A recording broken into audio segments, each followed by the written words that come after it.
Gamblers అనే movie చేస్తున్నాం. సంగీత్ శోభన్ గారు నటించారు. ఇది చాలా బాగా వచ్చిందండి. Class and mass entertainer.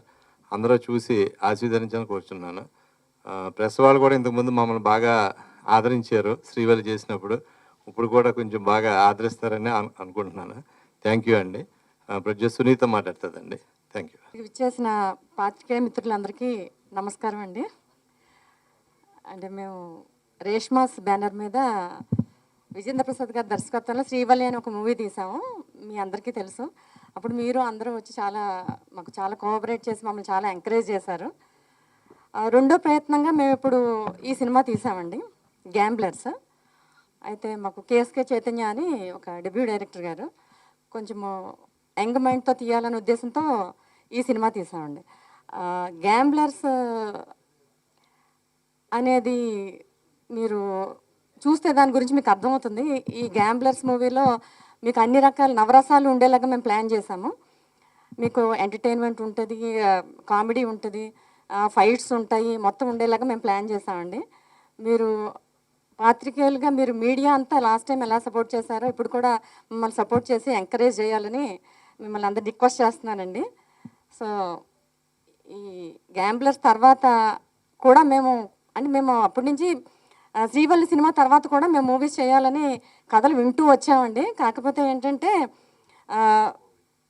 మధ్యలో కొంచెం కోవిడ్ వచ్చి మాకు కొంచెం అంతరాయం కలిగించింది. మా రేష్మా స్టూడియోస్ కథలు చెప్పడానికి వచ్చిన వాళ్ళు అందరికీ తెలుసు, మా ఆఫీస్ అక్కడే ఉంది అప్పటి నుంచి ఇప్పటిదాకా.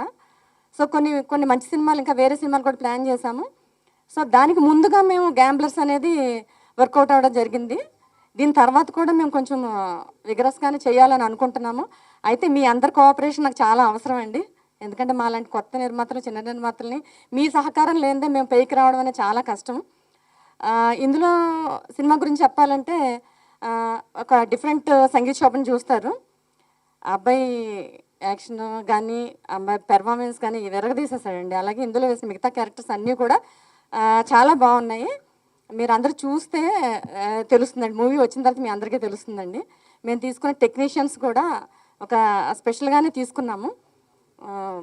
సో ఒక ప్రయత్నం మేము చేసామండి. బయటకు వచ్చిన తర్వాత దాని రిజల్ట్ మాకు కావాలి. మీరు ఎవరైనా కొత్త దర్శకులు కానీ ఇంకా ఎవరైనా యంగ్ మైండ్ తోటి కొత్త స్టోరీస్ తోటి రావాలంటే రేష్మా స్టూడియోస్ని అప్రోచ్ అవ్వచ్చండి.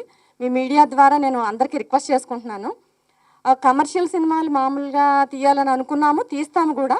అలాగే దాని సైడ్ బై నాకు స్నాప్ అండ్ క్లాప్ మీద ఇలా కొత్త డైరెక్టర్స్ తోటి కొత్త కథలు చేయాలని ఒక కోరిక ఉండింది. సో మాకు పెద్ద ప్రాజెక్ట్స్ కూడా అనౌన్స్ చేస్తాం త్వరలోనే.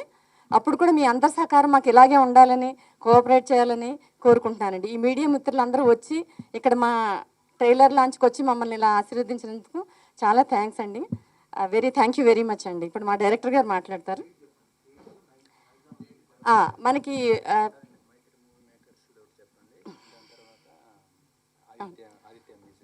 మాకు మైత్రి మూవీ మేకర్స్ చాలా కోఆపరేట్ చేస్తున్నారు. నైజాం అంతా కూడా వాళ్ళు రిలీజ్ చేసి పెడుతున్నారు. ఈ మీడియా పరంగా మాకు మైత్రి వాళ్ళకి చాలా థ్యాంక్స్ చెప్తున్నానండి. ఆదిత్య మ్యూజిక్ వాళ్ళు మనది శ్రీవల్లికి వాళ్ళే చేశారండి, ఇప్పుడు వాళ్ళే చేస్తున్నారు. వాళ్ళ కోఆపరేషన్ చాలా బాగుందండి. So I thank Mythri and Aditya మ్యూజిక్ని చాలా రుణపడి ఉంటాను నేను. వాళ్ళు చాలా థ్యాంక్స్ చెప్తున్నానండి. అలాగే రేష్మాస్ మీద వచ్చే మిగతా ప్రాజెక్ట్స్ కూడా ఇంట్రెస్టింగ్గా ఉంటాయని నేను అందరికీ తెలియజేసుకుంటున్నానండి. జూన్ 6న ఇది థియేటర్స్లోకి వస్తుందండి. సో మీరందరూ దాన్ని చూసి ఆనందించి మమ్మల్ని ఆశీర్వదించాలని కోరుకుంటున్నానండి. అలాగే సినిమాలో క్లైమాక్స్లో ఉన్న ఫైట్స్ కానీ అంజీ మాస్టర్ గారు చేశారు. అసలు చాలా బాగుంటాయి. గన్స్ తోటి ఒక మంచి ఫైట్స్ కంపోజ్ చేసి పెట్టారు మాకు. అంటే సినిమా మొదటి నుంచి కూడా ఇంట్రెస్టింగ్గా ఉంటుంది సార్. మొదటి నుంచి ఏ క్యారెక్టర్స్ అయితే ఎంటర్ అవుతూ ఉంటాయో లాస్ట్కి వచ్చేసరికి ప్రతి క్యారెక్టర్కి ఒక క్యారెక్టర్ ఆర్క్ అనేది ఉంటుంది మా సినిమాలో. సో ప్రతి క్యారెక్టర్కి ఒక పర్పస్ ఉంటుంది. అలాగే క్లైమాక్స్లో వచ్చే ఫైట్ కూడా అసలు చాలా బీభత్సంగా ఉంటుందండి. సో మీ అందరూ ఒక కొత్త సంగీత్ని, అలాగే కొత్త యాక్టర్స్ని ఎవరెవరు యాక్ట్ చేస్తారో వాళ్ళందరినీ కూడా ఇదివరకు చూసిన దానికంటే మా దాంట్లో పెర్ఫార్మెన్స్ని మీకు కొత్తగా కనపడుతుంది. సో మీరందరూ కూడా ఎందుకంటే మీడియా అనేది ఒక ప్రొడ్యూసర్కి ఒక ప్రేక్షకుడికి మధ్యలో ఉండే మీడియా అండి అది. ఒక ఆ, ఏమంటారు, ఒక మీడియేటర్స్ మీరు. సో మీ ద్వారా ప్రేక్షకుల దగ్గరికి మేము వెళ్ళాలని కోరుకుంటున్నాము. మా గురించి మంచి ప్రేక్షకులకు మంచి అభిప్రాయం కలిగేలాగా మీరు మాకు సహకరిస్తారని కోరుకుంటున్నానండి. Thank you very much. నన్ను మీ అందరి బ్లెస్సింగ్స్ నాకు కావాలి. నా పేరు కేఎస్కే చైతన్య. ఆ, నాకు సునీత మేడం అండ్ రాజ్ కుమార్ గారు స్టోరీ చెప్పంగానే వెంటనే ఒప్పుకున్నారు. స్టోరీ వినగానే వాళ్ళు ఎంత ఎగ్జైట్ అయ్యారో మీరందరూ కూడా చూసినప్పుడు అంత ఎగ్జైట్ అవుతారు అనుకుంటున్నాను. ఇట్స్ అ ఫుల్ ప్యాకేజ్ అండి. చాలా బాగుంటుంది. తెలుగు ఇమోషన్స్ కానీ, తెలుగు ఫీలింగ్స్ కానీ, కామెడీ కానీ, గ్లామర్ కానీ అన్ని ఎలిమెంట్స్ కలిపి దీన్ని చేసాము. హోల్ అండ్ సోల్ మీరు అందరూ ఫ్యామిలీస్తో వచ్చి హ్యాపీగా థియేటర్స్లో ఎంజాయ్ చేయొచ్చు. టీమ్గా కూడా మేము చాలా కష్టపడ్డామండి. We're all youngsters. మా డిఓపి ప్రేమ్ కానీ, మ్యూజిక్ డైరెక్టర్ శశాంక్ కానీ, మాకు ఫైట్స్ అంజీ మాస్టర్ చేశారు.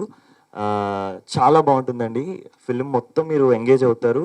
అండ్ లాస్ట్ 20 minutes మామూలుగా అందరూ first 20 minutes first 10 minutes miss అవుద్దంటారు. But I'm telling last 10 minutes మీకు చాలా చాలా హైప్ తీసుకొస్తుంది మూవీకి. సో యా అండి, ఇంకా నేను ఎవరైనా పేర్లు మర్చిపోయినా నా టెక్నీషియన్స్ కానీ, నా యాక్టర్స్ కానీ, సంగీత్ ఇప్పటిదాకా మనం ఒక యాంగిల్లో చూసాము. సంగీత్ పొటెన్షియల్ ఏంటో అందరికీ తెలీదు. దాన్ని ఆల్రెడీ మేము చూసేసాము. June 6 మీరు కూడా చూస్తారు అనుకుంటున్నాము. సో మీ అందరి బ్లెస్సింగ్స్ కావాలండి. Thank you so much. యాక్చువల్గా మీకు తెలుసు, చిన్న సినిమాలకి డేట్స్ దొరకడమే కష్టం, రిలీజ్ డేట్స్. సో పెద్ద పెద్ద సినిమాల ముందు మాకు అనుకోకుండా ఒక డేట్ దొరికిందండి. సో మేము కొంచెం ప్రయర్గా ప్లాన్ చేసుకోవడానికి అంత వీలుగా లేకపోయింది. ఆ అబ్బాయి మీకు తెలుసు కదా, మ్యాడ్ స్క్వేర్ ఆయన హిట్ అవ్వడం వల్ల ఆ అబ్బాయి వేరే స్కెడ్యూల్తో బిజీగా ఉన్నారు. వస్తారు సార్ తప్పకుండా. మా క్రూ అందరూ కూడా హీరో హీరోయిన్ అందరితో కలిపి మళ్ళీ ఒక ఈవెంట్ చేయాలనుకుంటున్నాము. June 6 అంటే మరీ దగ్గరగా ఉంది కదా సార్. సో అందుకని ఈ ఈవెంట్కి అందరూ అటెండ్ అవ్వలేకపోయారు. సో తప్పకుండా పెడతాం సార్. సంగీత్తో ఒక ఈవెంట్ తప్పకుండా ఉంటుంది. అంతే తప్పితే అంతకు మించి ప్రాబ్లం ఏం లేదు సార్. ఎందుకంటే అంతసేపు వెయిట్ చేసేంత టైం మా దగ్గర లేదు. June 6 మీకు తెలుసు కదా, ఆ సినిమా ప్రాబ్లమ్స్ మీకు తెలుసు కదా. మ్యాడ్ స్కోర్ మీరు చూసుంటారు. సంగీత్ శోభన్ ఇందులో కొత్తగా కనిపించబోతున్నాను కూడా చెప్పారు. ఏంటి అసలు ఎలా ఉంటుంది? అంటే ఇప్పుడు దాకా మీరు ఎక్కువ అతనిలో ఒక కామెడీ యాంగిల్ మాత్రమే చూశారు.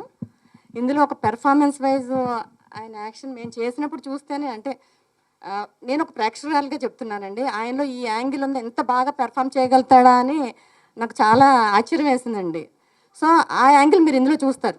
యాక్షన్ వైజ్ కానీ, అతని పెర్ఫార్మెన్స్ వైజ్ కానీ, అసలు స్క్రీన్ మీద ఆ అబ్బాయి ఉంటే అసలు చించేసినట్టే చేస్తాడు సార్. నేను ఒక ప్రొడ్యూసర్గా చెప్పట్లేదు, ఒక ప్రేక్షకురాలుగా చెప్తున్నాను. సో చూసిన తర్వాత, రిలీజ్ అయిన తర్వాత మీరు అందరూ కూడా అదే చెప్తారు. మేము ఒక వర్కింగ్ స్టిల్ చూసాం, అందులో విజేంద్ర ప్రసాద్ గారు కనిపించారు. అవునండి. ఏంటి ఆయన ఏమైనా ఈ సినిమాకి చూసి సజెషన్స్ ఏమైనా ఇచ్చారా ఏంటి? ఏం లేదు సార్. అంటే శ్రీవల్లి మేము ఆయనతో చేసిన వలన కొంచెం మీకు ఇదివరకే చెప్పాను, ఒక తండ్రి కూతురు రిలేషన్ లాంటిదండి. ఆయన ఎప్పుడు నాకు పితృ సామాన్లే. సో మేము ఏం చేసినా ఆయన దగ్గరికి వెళ్ళి ఆశీర్వాదం తీసుకుంటూ ఉంటాము. సో సెకండ్ ప్రొడక్షన్గా అసలు యాక్చువల్గా ఎంతకంటే ముందు మీకు చెప్పాను కదా, ఇంకా ఎర్లీగానే మా సెకండ్ ప్రొడక్షన్ మొదలవలసింది ఉండింది. ఈ కోవిడ్ వల్ల అది డిలే అయ్యిందండి. ఏదైనా మేము ఆయనకి వెళ్ళి ఆశీర్వాదం తీసుకుంటాం. సో ఆయన అలాగే మా సెట్కి వచ్చి మమ్మల్ని ఆశీర్వదించి వెళ్ళారండి. లిరికల్ వీడియో విన్నారు కదా, ఆ సాంగ్లో ఏదైతే కంటెంట్ చెప్దాం అనుకున్నామో సినిమాలో కూడా అదే ఫిలాసఫీ అండి. సో గ్యాంబ్లింగ్లో ఒక డైమండ్ పోయిన తర్వాత అదొక సీక్రెట్ క్లబ్. మీరు ఆ క్లబ్ని చాలా ఎక్కువసార్లు చూసుంటారు ట్రైలర్లో. సో అది సినిమాలో కొంచెం సేపు ఉన్నా సరే దట్స్ ద మెయిన్ లొకేషన్ అనమాట. అలాంటి ఒక లొకేషన్లోని ప్యాకాట్లో డైమండ్ కోల్పోతే దానికోసం మళ్ళీ ఎవరు ఎలా వచ్చారు, ఇన్ని పాత్రలు మీకు కనిపిస్తున్నారు కదా. సో వీళ్ళందరికీ అసలు ఆ డైమండ్కి సంబంధం ఏంటి, ఈ సస్పెన్స్ అనేది వెళ్తున్న కొద్దీ అన్లాక్ అవుతూ ఉంటుందండి. బిగినింగ్ నుంచి ఎంగేజ్ చేస్తుంది ఆడియన్స్ని. క్యూరియాసిటీ ఎక్కడ డ్రాప్ కాదు. టువర్డ్స్ ఎండ్ మాత్రం అది చాలా పీక్ వెళ్ళిపోతుంది అనమాట. సో దాని మీద మేము చాలా కాన్ఫిడెంట్గా ఉన్నాం. So we're believing the film so much అనమాట. ఓకే అండి, wish all the best. Thank you so much. చాలా కథలు రాసుకుని ఉంటారు. ఇప్పుడు ఈ కథతోనే రావడానికి ఏమైనా రీజన్ ఉందా? ఏమన్నా అంటే ఏమన్నా ఇప్పుడు గ్యాంబ్లింగ్ గురించి ఏమైనా స్వీయ అనుభవాలు, చూసిన అనుభవాలు ఏమైనా ఉన్నాయా దీంట్లో? డెఫినెట్గా మన తెలుగు సినిమాలో ఎలిమెంట్స్ ఉంటాయో వాటన్నిటితో చేయాలని ఏ డైరెక్టర్గానే ఉంటుందండి. నేను వాటిని కలుపుకుంటూ కొత్తగా ఏదైనా చెప్పొచ్చు అనే ఒక ఫీలింగ్ నాకు ఫస్ట్ నుంచి ఉందన్నమాట. సో దీంట్లో ఏది తక్కువ కాదు, బట్ బ్యాక్ డ్రాప్ చాలా ఫ్రెష్ అనిపిస్తుంది మీకు. ఆ సెటప్ కానీ అది కానీ ఏదైనా నేను ఒకటి కొత్తగా డిఫైన్ చేసుకోవాలి కదా. చాలా సినిమాలు వస్తున్నాయి ఈ రోజుల్లో. So how to make this film అని నేను వర్క్ చేశానండి. సో బేసికల్గా కథ చిట్నీడి విజయ్ గారని బాహుబలికి డైలాగ్స్ ఇచ్చారు. సో ఆయన కథ రాశారు. సో ఆయన రాజమౌళి స్కూల్ కాబట్టి వాళ్ళు ఖచ్చితంగా పల్స్ పట్టుకునే రాస్తారు. సో దాని మీద నేను ఒక ఇంట్రెస్టింగ్ బ్యాక్ డ్రాప్, దాని మీద గ్యాంబ్లింగ్, కాస్ట్యూమ్స్ బాగా వర్క్ చేసుకుని అశ్వంత్ బైరి అని చెప్పి గాజీ లాంటి పెద్ద పెద్ద సినిమాలు చేశాడు ఆయన. సో మ్యూజిక్ డైరెక్టర్ కూడా శశాంక్ అని ఏఆర్ రెహమాన్ స్కూల్లోని చేశాడు. మేమంతా షార్ట్ ఫిల్మ్స్ చేసేవాళ్ళం అండి. సో మా టీం అంతా కలిపి ఈ సినిమాలో ప్రతి విజువల్, ప్రతి షాట్ ఫ్రెష్గా ఉండాలని ఒక మంచి సినిమాని ది బెస్ట్ యాంగిల్లో ప్రజెంట్ చేసామండి. సో అది మీకు ట్రైలర్ చూస్తే అర్థమై ఉంటుంది, సినిమా చూసేటప్పుడు ఇంకా బాగా అర్థమవుతుంది. అంటే ఇప్పుడు బెట్టింగ్ యాప్స్ మీద కొంచెం ట్రెండింగ్ ఏమైనా జరిగింది కదండి, ఒక ఇష్యూ జరిగింది కదా, దానికి సంబంధించింది ఏమైనా ఉంటుందా దీంట్లో, ఏమైనా లేకపోతే ఏమైనా మెసేజ్ ఏమైనా ఉంటుందా దీంట్లో? దీంట్లో మెసేజ్ అయితే ఉండదండి, కాకపోతే కాన్సిక్వెన్సెస్ ఏంటనే ఉంటాయి. సో ఇప్పుడు రీసెంట్గా ఐపీఎల్ కానీ లేకపోతే మీరు చెప్తున్నట్టు ప్రమోషన్స్ కానీ ఇవన్నీ ఏంటంటే గ్యాంబ్లింగ్ చేయమని చెప్తుంటాయి. మేము అలా ఏం చెప్పట్లేదు. గ్యాంబ్లింగ్ చేస్తే ఏమవుతుంది, ఇప్పుడు ఈ జనరేషన్కి ఇప్పుడున్న ఆడియన్సెస్కి మనం ఏం చేయాలో ఏం చేయకూడదో చెప్పే అంత లేదనుకుంటున్నాను నేను with social media and all. So cinema చూస్తే ఓహో ఇలా చేస్తే ఇలా అవుతుందా అని అర్థం చేసుకుంటాం. అండ్ మా కీ డైలాగ్ వచ్చేసి జూదం ఎక్కడ ఆపాలో తెలియాలి, యుద్ధం ఎక్కడ మొదలు పెట్టాలో తెలియాలి అని. సో అదేనండి, ఏదైనా లిమిట్ దాటితే అది చెడ్డదే, అమృతం కూడా ఎక్కువ తాగితే మంచిది కాదంటారు. సో అదే మేము ఫాలో అయ్యామండి. చేయడం ఎవరికైనా గ్రేట్ థింగ్ అండి. మాలాంటి ప్రొడ్యూసర్ని ఎంకరేజ్ చేయడం అంతా అది మాకు నిజంగా ఒక ప్లస్ అనే అనుకోవాలండి. వాళ్ళైతే మూవీ ఏం చూడలేదు సార్, చూడకుండానే మేము వెళ్ళి రిక్వెస్ట్ చేసాము, స్టోరీ చూచాక చెప్పాను సార్. దాన్ని బట్టి వాళ్ళకు కూడా మాలాంటి వాళ్ళని ఎంకరేజ్ చేయాలని బహుశా ఒక మంచి ఇది ఉండొచ్చు. సో అందుకే నేను వాళ్ళు చాలా థ్యాంక్ఫుల్ అని చెప్తున్నాను సార్. సేమ్ క్వశ్చన్ కంటిన్యూషన్ ఉంది. అంటే మైత్రి వాళ్ళు రిలీజ్ చేస్తున్నారు కదా, సో ఎన్ని థియేటర్స్లో రిలీజ్ చేస్తున్నారు ఓవరాల్గా? ఇంకా లిస్ట్ కంప్లీట్గా రాలేదు సార్ మనకి. నైజాం అంతా మైత్రి వాళ్ళు రిలీజ్ చేస్తున్నారు సార్, వేరే చోట వేరే వాళ్ళు రిలీజ్ చేస్తున్నారు. 2 డేస్లో లిస్ట్ వస్తుంది సార్ మనకి. ట్రైలర్ అది చాలా బాగుంది చూడడానికి. థ్యాంక్ యూ అండి. అంటే ఈ గ్యాంబ్లర్స్ ఇవన్నీ చూసుకుంటే మెయిన్గా ఎక్కువ ఇట్లాంటివన్నీ గోవా అటు సైడ్ ఎక్కువ జరుగుతూ ఉంటాయి ఇలాంటివన్నీ. సో ఇది మొత్తం అంటే ఇక్కడ జరుగుతున్నదా స్టోరీ, లేకపోతే గోవా అటు సైడా? అంటే ఇది ఎక్కడ అనేది మనం స్పెసిఫిక్గా చెప్పలేదు సార్. అది ఒక సీక్రెట్ క్లబ్, ఒక సీక్రెట్ క్యాజినో అంతే. అంటే ఒక డార్క్ దీంట్లో ప్లేస్లో జరిగేది. కొంచెం ఎక్కువ అమౌంట్స్తో గ్యాంబ్లింగ్ ఎక్కడ జరిగినా అది ఓపెన్గా ఉండదు కదా సార్. అంటే మనం కథలు రాసుకునేటప్పుడు కథపరంగా ఎక్కువ ఊహతో చేసేదే ఉంటుంది, కానీ యాక్చువల్గా అది ఉంటుందా లేదా అనేది క్వశ్చన్ కాదు సార్. అలా ఒకలాంటి క్లబ్ ఉంటే కనుక అక్కడికి ఓన్లీ కొంతమందికి లిమిటెడ్ ఎంట్రీ ఉంటుంది సార్. ఎవరు పడితే వాళ్ళు వాకింగ్ చేసే క్యాజినో కాదు అది. అక్కడికి వెళ్ళడానికి అర్హత ఉండాలి, వాళ్ళకి ఒకటి ఉండాలి, ఆ కాన్సెప్ట్తో చేసింది అనమాట అండి. అలాంటి ఒక ప్లేస్ ఉంటే, అలాంటి ఒక ప్లేస్కి వెళ్ళిన తర్వాత వాళ్ళు ఏదైనా కోల్పోతే అప్పుడు దానికోసం మళ్ళీ ఎవరైనా కోల్పోయిన దానికోసం ఎవరెవరు వచ్చారు, ఏం చేశారు అనేదే మెయిన్ కాన్సెప్ట్ అండి. ఓకే అండి, ఆల్ ద బెస్ట్ అండి. Thank you. డైరెక్టర్ గారు వచ్చినాయి అండ్ ప్రతి దగ్గర జరిగే కాన్సెప్టే ఇది, లైక్ ఐదర్ వెళ్తే ఎవరి కోసమో వెళ్ళడం, లేకపోతే అక్కడ ఏదో పోగొట్టుకోవడం. But what is the new thing? ఎందుకంటే సంగీత్ శోభన్ గారు చేశారు 1-2 మెయిన్ లీడ్గా, బట్ ఆఫ్టర్ మ్యాడ్ తర్వాత సక్సెస్ తర్వాత రాబోతున్న సినిమా కాబట్టి ఆయనకి ఎంతవరకు ప్లస్ అవుతుంది కెరియర్కి? ఫస్ట్ మీరు చెప్పినట్టు గ్యాంబ్లింగ్ మీద చాలా వచ్చాయండి, లైక్ ట్రెజర్ హంట్ మూవీస్ అని, డైమండ్ కోసం వెతకడం అనేవి చాలా వచ్చాయి. సో ఇవన్నీ ఎలా వెళ్తాయంటే మనం ఆ డైమండ్ వెతుక్కుంటూ వెళ్ళేసరికి సినిమా అయిపోతుంది. సో మేము అలా చెప్పలేదండి. సంగీత్ అనే ఒక క్యారెక్టర్, ఏంజల్ అనే క్యారెక్టర్ చేశాడు దీంట్లో. తను పేకాటను నిర్మూలించడానికి ఫైట్ చేసే ఒక పర్సన్. సో ఇప్పుడు ఏదైతే ఇక్కడ గ్యాంబ్లింగ్ అంతా జరుగుతుందో ఆ గ్యాంబ్లింగ్ అగెనిస్ట్గా ఫైట్ చేసే ఒక పర్సన్ ఈ వరల్డ్లోకి వచ్చి చాలా పాత్రలు ఇప్పుడు ఇందులో మీరు చూస్తున్నారు, ఒక 5 కీ క్యారెక్టర్స్ ఉన్నారనమాట. సో వాళ్ళతోని సంగీత్ ఎలా ఆడుకున్నాడు, ఈ క్యారెక్టర్స్ మధ్యలో జరిగే కెమిస్ట్రీ కానీ, డ్రామా కానీ, డైనమిక్స్ కానీ ఎక్కువ మీకు కనిపిస్తుందండి. ఏదో వెతికేస్తున్నాం, పేకాట కూడా మీకు సినిమాలో పేకాట మొత్తం ఏమి ఉండదు. It's about how these characters are connected, వాళ్ళ మధ్యలో ఎమోషన్స్ ఏంటి, దాని మీద ఎక్కువ వెళ్తుంది. So that is the first thing అండి. అండ్ సంగీత్కి ఇది డెఫినెట్లీ మూవీ చాలా హెల్ప్ అవుతుంది. బికాస్ సంగీత్ అనగానే మనందరం మ్యాడ్ 2లోని విపరీతమైన కామెడీ చేసి చూసాం, తన కామెడీని ఎంజాయ్ చేసేసాం. దీంట్లో కామెడీ ఏం తక్కువ కాదండి, కాకపోతే ఆ కామెడీలో ఒక కొత్త యాంగిల్ ఉంటుంది, ఒక చిన్న యాటిట్యూడ్ క్యారీ చేస్తూ ఉంటాడు. సో దానివల్ల ఏంటంటే చాలా మంది ఫిల్మ్ మేకర్స్కి సినిమా చూసాక సంగీత్ కొత్త కథలు రాస్తారని నేను అనుకుంటున్నాను. సంగీత్ అంటే ఏదో కామెడీ చేస్తాడు అనుకున్నాం, లేదు ఈ సినిమా చూసిన తర్వాత సంగీత్తో మనం ఇంకా మంచి కథలు చేయొచ్చు అని చాలా మంది సంగీత్ని అప్రోచ్ అవుతారని నేను చాలా కాన్ఫిడెంట్గా ఉన్నానండి. ఓకే. అండ్ మధ్యన కొంచెం స్పిరిచువాలిటీ గురూజీ టైప్ చూపించారు. సో అది కూడా ఏమైనా యాడ్ చేశారా? అంటే లైక్ నథింగ్ ఓన్లీ గ్యాంబ్లింగే కాకుండా ఆ సైడ్, అందులో ఉన్న డార్క్ సైడ్ కూడా ఏమైనా చూపించాలనుకుంటున్నారా? అది మీరు డెఫినెట్లీ థియేటర్లో చూడాలండి. కాకపోతే మీరు చెప్పినట్టు స్పిరిచువల్ యాంగిల్ అన్నీ ఉంటాయి, బట్ అది ఎలా ఉంటుంది, ఫన్నీగా ఉంటుందా, సీరియస్గా ఉంటుందా, ఫిలాసఫికల్గా ఉంటుందా అనేది ఎంటర్టైన్మెంట్ క్రియేట్ చేస్తుందండి. Okay. One is out of the box question. So బేసికల్గా ఏంటంటే ఈ మధ్య కాలంలో ఎక్కువగా యాక్షన్ థ్రిల్లర్ జానర్స్ ఎక్కువైపోయినాయి. అయితే యాక్షన్ థ్రిల్లర్ లేదు అని అంటే అంటే like time traveller, or else full comedy genre వెళ్తున్నారు. బట్ మీరు రాబోయే జానర్ ఒక ఎక్స్పెరిమెంట్ అనే చెప్పాలి. And that to your debut. So ఎలాంటి భయాలు ఏమైనా ఆర్ నర్వస్నెస్ ఏమైనా ఉందా? అంటే ఎక్స్పెరిమెంట్ చేసినట్టు నేను ఫీల్ కాలేదండి. ఎందుకంటే ఇప్పుడు ఫర్ ఎగ్జాంపుల్ హాలీవుడ్ సినిమాలోనే సడన్గా తెలుగు క్యారెక్టర్లు వెళ్ళిపోయారు అనుకోండి, నాకు తెలిసే తెలుగు సినిమా అయిపోద్ది. సో ఈ సెటప్లోకి వెళ్ళేది ఒక భీమవరంలో పనిచేసుకునే వెయిటరు, అమలాపురంలో యాక్టర్ అవుదాం అనుకున్న ఒక అమ్మాయి, అక్కడే సైకిల్ టైర్ షాప్లో పనిచేసుకునే ఒక అబ్బాయి, ఇలా మన తెలుగు పాత్రలందరూ ఈ కథలోకి వెళ్ళి దాన్ని ఒక పూర్తి తెలుగు సినిమాగా మార్చారు అనమాట. సో వాళ్ళు ఇచ్చే ఎంటర్టైన్మెంట్ కానీ మాస్ ఆడియన్స్కి, క్లాస్ ఆడియన్స్కి అందరికీ నచ్చుతుంది. సో నేను అది బ్యాలెన్స్ చేశాను అనేది నేను చాలా స్ట్రాంగ్గా ఫీల్ అవుతున్నాను అనమాట.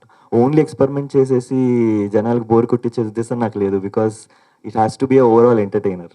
సో ఆ కేర్ నేను డెఫినెట్గా తీసుకున్నాను. సో ఆ విషయంలో నాకు కాన్ఫిడెన్స్ ఉంది తప్ప ఎటువంటి భయం లేదండి. సో గ్యాంబ్లర్స్కి ఏ జానర్లో వేస్తారు మీరు? మేము దీని ఒక మిస్టరీ థ్రిల్లర్గా చూస్తున్నామండి. బికాస్ సస్పెన్స్ అనేది అన్ఫోల్డ్ అవుతూ వెళ్తుంటుంది, క్యారెక్టర్స్ అర్థమవుతూ ఉంటాయి. So we thinking it's a mystery thriller.